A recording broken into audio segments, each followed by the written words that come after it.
It rained all night long, but this morning the sky is quiet. Soft gray clouds drifting apart to let in the pale light. And then there's a chill in the air that feels like change. The kind of morning it makes you pull a blanket a little tighter, wrap your hands around a warm cup of coffee, and just breathe. Porch looks freshly washed. The grass is heavy with dew. And the world outside feels still, like it's waiting. Here inside, the air smells faintly of vanilla from the wax warmer I plugged in earlier. And for a moment, everything feels exactly as it should be.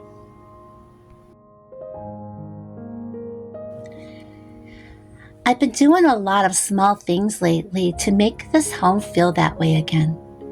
Lighter, cozier, more like us. Not by adding, but by letting go. A drawer here, a shelf there, little corners that somehow hold more than they should. It's funny how clutter sneaks up on us. We don't even notice it's happening.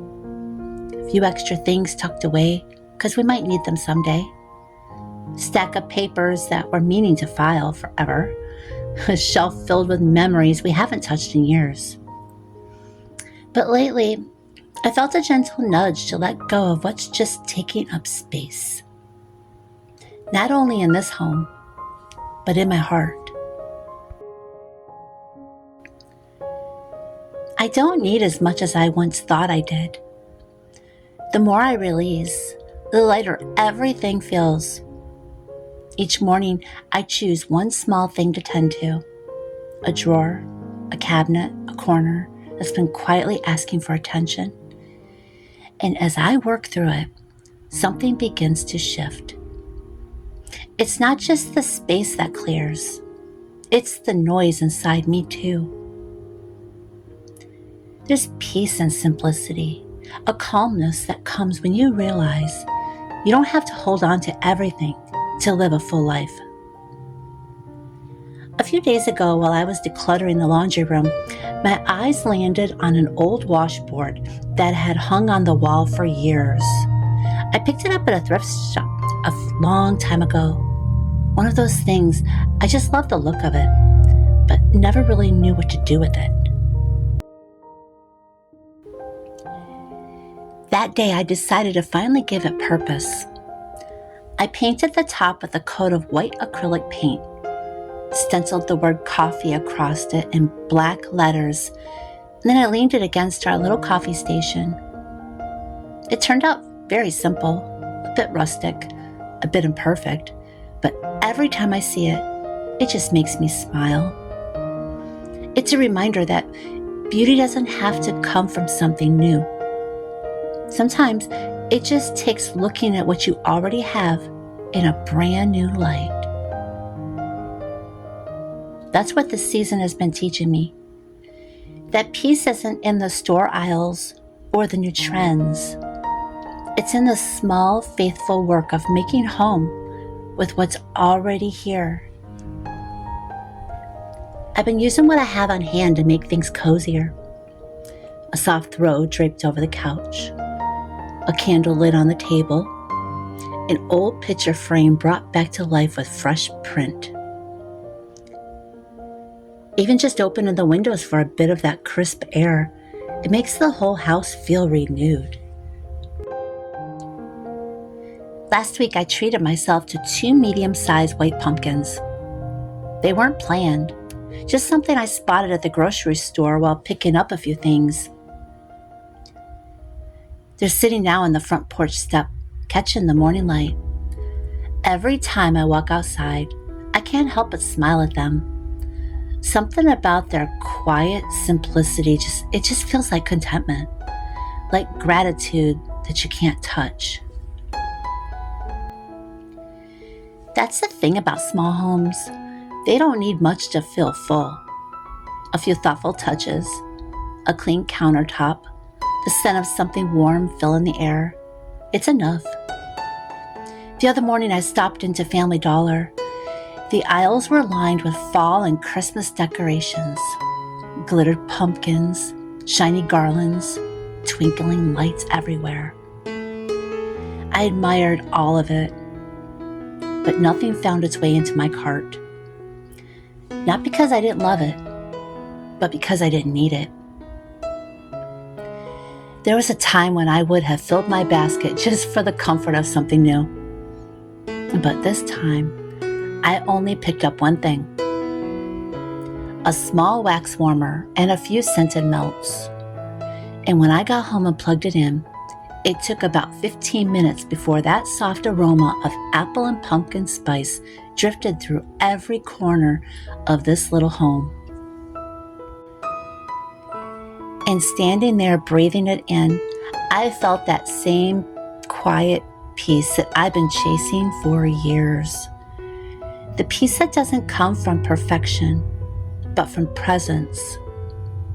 That simple scent filled the air, and with it came a wave of gratitude for this space, this season, this humble and perfect home that holds so much life.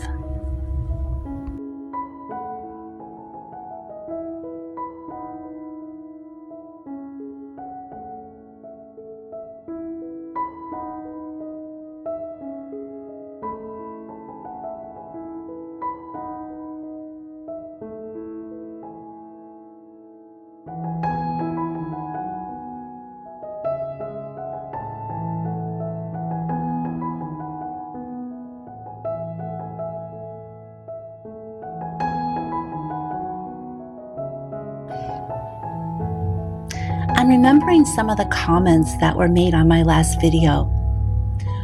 One woman said that in her younger years, she used to struggle with discontent, always comparing her life to others, the big house, the new car, the fancy vacations, but that wasn't her life. And she said over time, she learned to be grateful for her husband who loves her, for their old creaky house, and for a pantry full of food, and a garden that blooms with flowers and vegetables. She said, I found I don't want for much anymore. I'm content. You know, those words have stayed with me because that's what contentment really is. Learning to see enough right where you stand. Not because life got easier, but because your heart grew softer.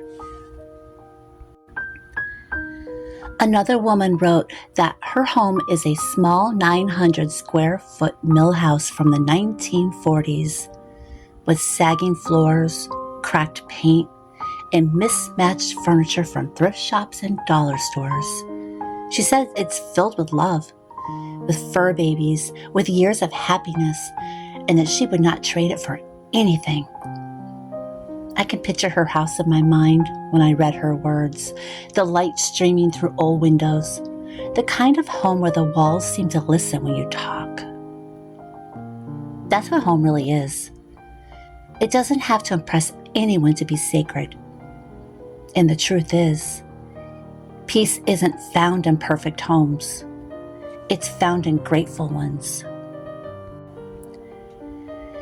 When I look around this house, at the chipped mug on the counter that I use every single morning for my coffee, the candle flickering by the sink when I make breakfast, the sound of the heater humming softly against the morning chill, I see how full my life really is. Not full of things, but full of meaning. And that's what this season is about for me. Slowing down enough to see it and to appreciate what's already here. Each time I declutter a space, I whisper a small prayer of thanks for the things that serve me well, and I let go of the rest. There's something so healing about that process, not just for your home, but for your soul. Because letting go of clutter, it teaches you how to trust that you'll still have what you need, even when you release what you don't. I've realized that simplicity and gratitude often walk hand in hand. When you strip away the noise, what's left is clarity, a life that feels intentional, peaceful, and honest. Sometimes it's as simple as making your bed in the morning, wiping down the counters, or folding a blanket neatly over the back of the couch. Small tasks that don't look like much from the outside, but somehow shift everything on the inside. It's not really about the chores. It's about creating a home that feels like a reflection of your heart. Calm, content, cared for. There's a verse that comes to mind often this time of year. In quietness and trust shall be your strength. And I think that's what homemaking at its best really is. Quiet strength. The kind that doesn't shout, but speaks through the warmth of a tidy kitchen, a flickering candle, a meal shared at a small table. And this morning, as I look around, the sun is finally breaking through the clouds. It hits the pumpkins on the porch, the white paint on that old washboard. And I realize this home doesn't need to be bigger or fancier to feel rich. It just needs love. And that we already have. So I'll keep decluttering a little every single day.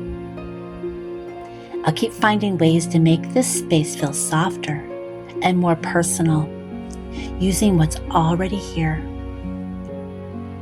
I'll keep lighting the wax warmer and letting its scent remind me that comfort can come from the simplest things.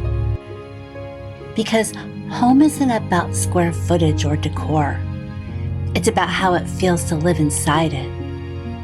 It's about walking through the door and feeling peace wrap around you like a familiar quilt. And that kind of peace, it doesn't come from perfection. It comes from gratitude. So if your home is small or imperfect or filled with things you're still learning to love, remember this. You don't need more to be happy. You just need to notice what's already good. The quiet corners, the warm light, the signs of care that make even the smallest room feel like a sanctuary, feel like home. That's where peace lives. And once you learn to see it, really see it, you realize it's been here all along. If this little story spoke to you today, I hope it reminds you that peace isn't something we have to chase.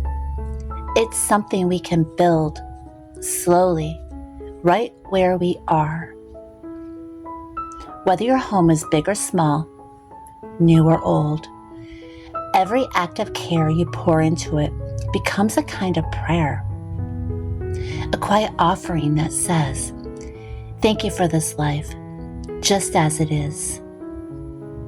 So light a candle tonight, sit for a moment in the stillness of your home, and notice all the small things that make it yours. If you'd like to walk with me through more reflections like this, stories about faith, homemaking, and the beauty of ordinary days, you can subscribe here and stay a while.